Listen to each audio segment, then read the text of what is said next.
인접하는 부동산 상호간의 이용 조정하는 거죠. 그래서 소유권의 내용을 확장 또는 제한하는 의미죠. 그래서 인접하는 부동산 상호간에는 이 상인관계 규정이 다 적용되는데, 다만 지상권자와 소유자, 지상권자 상호간, 전세권자 상호간 다 임차권자에도 적용되는데, 다만 이제 지역권의 경우는 적용 안 된다 정도, 준용 안 된다 정도를 기억하시기 바랍니다. 지역권은 계약 그 자체에서 토지를 이용 조정하는 거니까.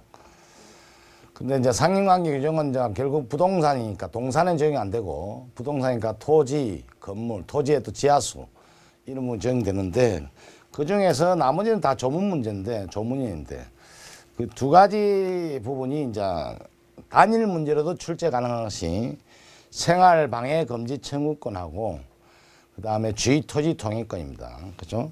생활 방해 금지 청구권은 217조에 나오는데, 토지 소유자는 매연, 열기체, 액체, 음량, 진동, 기타 이하 유사한 것으로서 이하 이웃 토지의 사용을 방해하거나 이웃 거주자의 생활에 고통을 주지 않도록 적당한 조치를 할 의무가 있다.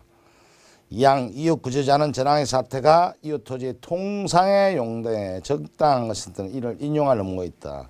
그러니까 생활방해 금지 청구는 법률 규정에 의해서 인정하니까 생활방해 금지 청구권 임미시효이라고 합니다.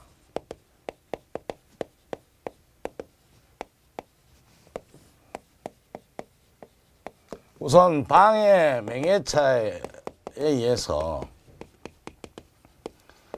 생활을 방해하고, 그 생활을 방해하는 것이 통상의 수인 한도를 초과해야 되겠죠. 법조문에 내용대로. 이러면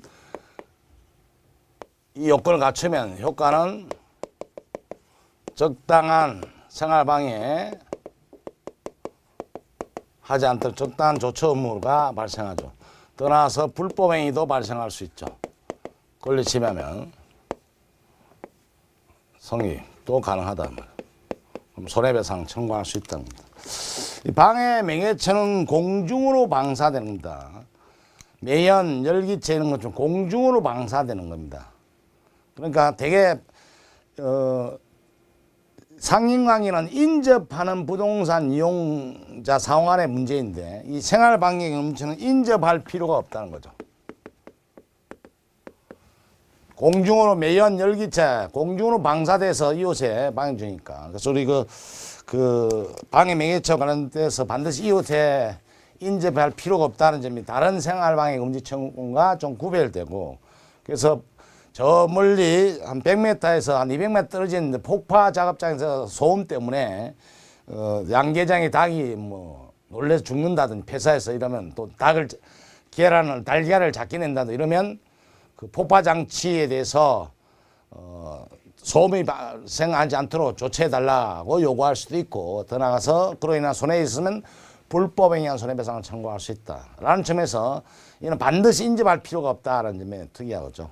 근데 방해 명예체는 공중으로 방사되는 물질이어야 됩니다. 자, 지표로 흐른다든지 돌멩이 던지다든지 이런 것은 안 되고요.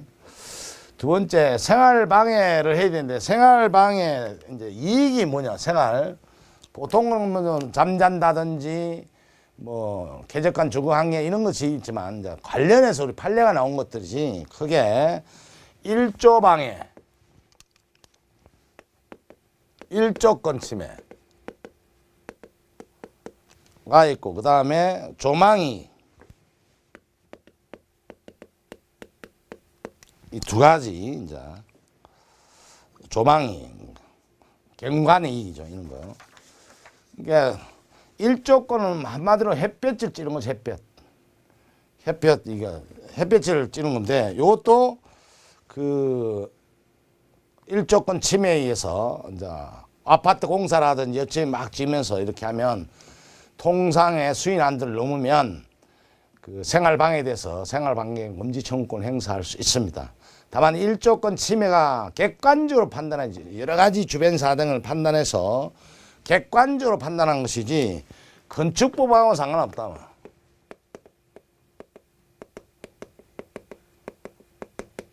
물론 건축법 등을 여러 가지 고려는 하지만 또 건축법대로 축조했다고 해서 일조권 침해 안 되는 것이 아니다는 거죠.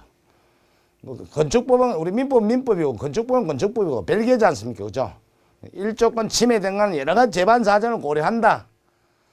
고려해서 하니까 다만 건축법상 건축 용도에 맞도록 했다고 해서 무조건 적법한 것이 아니다라는 걸 주의해야 된다. 그래서 일조권 침해도 생활방해 이익에 해당돼서 생활방해 금지 청구권이 행사되고 더 나아가서 그게 권리가 침해되는 손해배상도 청구할 수 있다는 겁니다.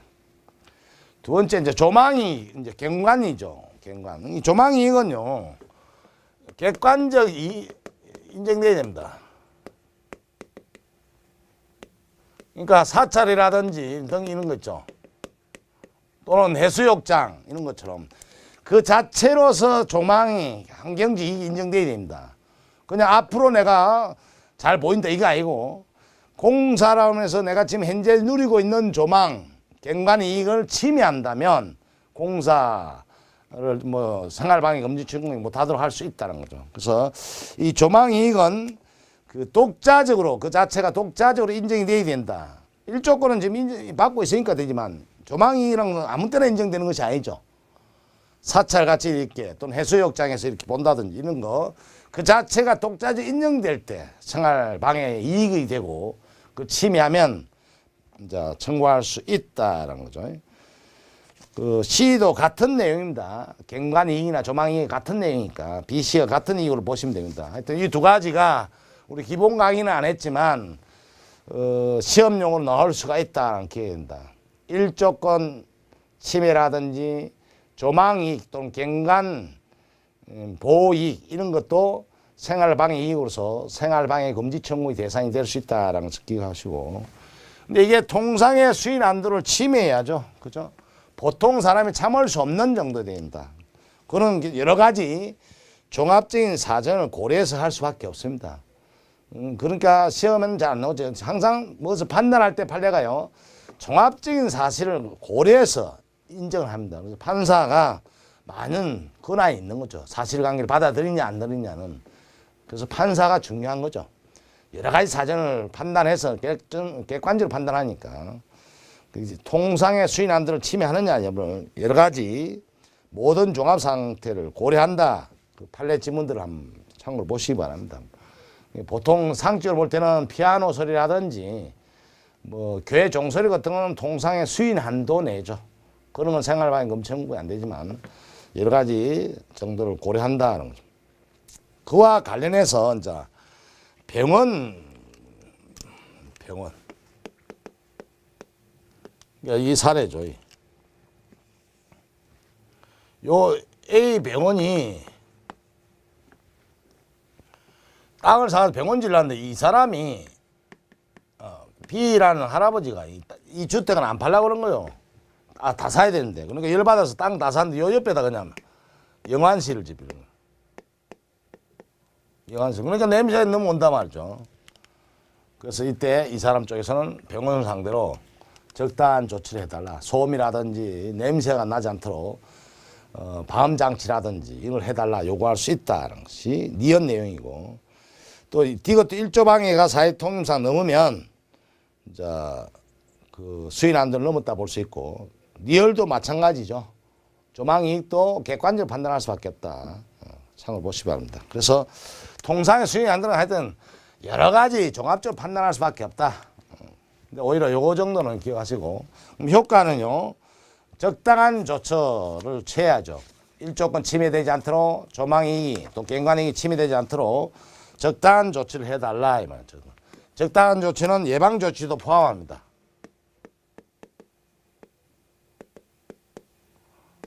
지을 때 그렇게 짓지 않도록 포함한다. 지었다면 방해 제거 해달라 이 말이죠. 근데 이 손해배상은 불법의 내용입니다. 손해배상은 그래서 침해되면 손해배상을 청구할 수 있다. 근데 그 손해배상을 해서 A번은 이제 일조 방해로 인해서 침해받았으면 손해배상을 청구할 수 있다는 것이고 B번이 뭐냐면 B번은 이 부분 관련해서 이 A 회사가 건축했는데 B가 분양받은 것이 일조건이 안 들어온다는 거예요. 햇빛이 잘 안 들어온다 이 말이에요. 침해돼서 요 사람을 상대로 회사를 상대로 청구할 수 있냐? 이거는 청구할 수 없다는 거죠. 어차피 분양받을 때 그걸 고려했으니까. 아파트 지었는데 분양받은 사람이 그 자기 집은 일조건이 잘 안 들어온다는 거예요. 햇빛이 안 들어온다. 그거는 침해할 수 없다. 그래서 B번이 분양회사가 신축한 아파트를 분양받은 자가 일조 시간이 부족하다. 그래서 불법행위 손해배상 청구 못한다는 것이고, C번은요, 이게 이제 이건 B 내용이고, C번은 무슨 내용이냐면 이 공사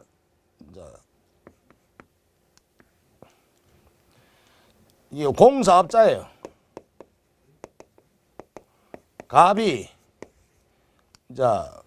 도급인이고 공사업자가 이 아파트를 짓는 거죠. 이렇게. 근데 요 을이 이 주민이다 말이죠. 이 아파트 지니까 이 사람 일조권 방해된다 말이죠. 일조권 받으면 소유자 이 사람한테 상대로 불법행위한 손해배상을 해야지 이 사람한테 청구할 수 없다. 공사업자는 공사만 하는 사람이고 돈 받는 사람이니까 공사업자 수급인은 책임이 없습니다. 다만 이제 수급인이 도급인과 같은 위치에 서 있다면 예배지 인정할 수 있지만 우리 판례는 C 사례에서 인정하지 않아요. 웬만해서는 인정 안 하고 결국 공사업자는 일하는 사람이니까 수급인은 책임이 없다라는 것이 원칙입니다. 이 사람한테 청구 못하고 업자한테 뭐 주인이 될 도급인한테 청구해야 된다. 그 소리가 C번 내용이었어요. 그 다음에 이 생활방해 이제 손해배상하면 이제 피해자가 입증해야 된다. 그죠? 죄송합니다. D건 내용은 생활방해가 수인 한도 내다 참을 수 있는 범위다 라는 것은 가해자가 입증해야 되고 초과했다는 것은 결국 뭡니까? 피해자가 입증해야 되겠죠. 수인 한도 내다 라는 것은 가해자 입증해야 된다라는 판례입니다. 예, 우리 생활방해 금지 시험 이 객관이 여러분들 시험관에서 출제 가능성이 있는 것이 요것이 이제 출제 가능성이 있습니다. 일조권 침해 조망이 특히 조망이 이건 그 자체가 객관적으로 독립적 이익이 있어야 된다. 주의를 하시고 통상의 수인 한도를 초과해야 된다. 이 객관적 요건에다가 그 정도 참고로 보시면 되겠습니다. 나머지는요. 두 번째 이제 우리가 상행하게 자주 놓은 게 주의 토의 통행권이죠.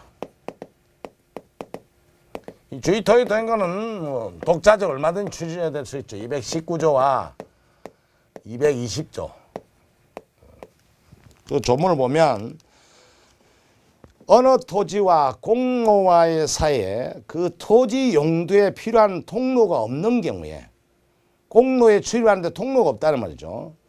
그때 그 토지 소유자는 이용하고자 하는 그 토지 소유자는 주의 토지를 통행 또는 통로를 하지 아니하면 공로에 출입할 수 없거나 과다한 비용을 요할 때는 그 주의 토지를 통행할 수 있고 필요한 경우는 통로를 개설할 수 있다.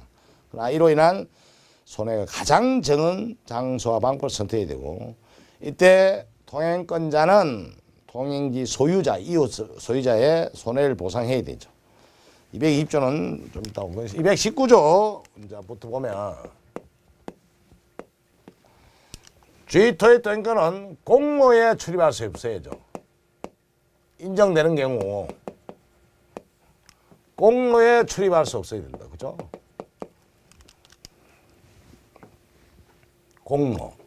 공공도로에 출입할 수 없어야 된다. 그죠?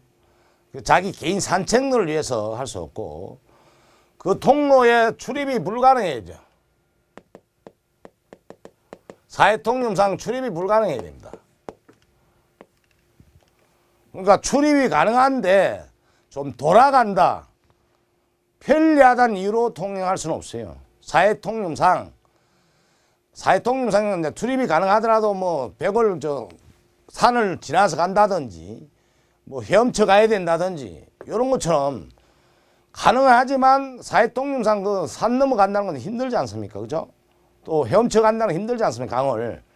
그런 것처럼 사회통념상 출입이 불가능해야지. 좀 돌아간다고 해서 편리하다는 이유로 할 수 없다는 거죠. 두 가지가 이제 요건이죠.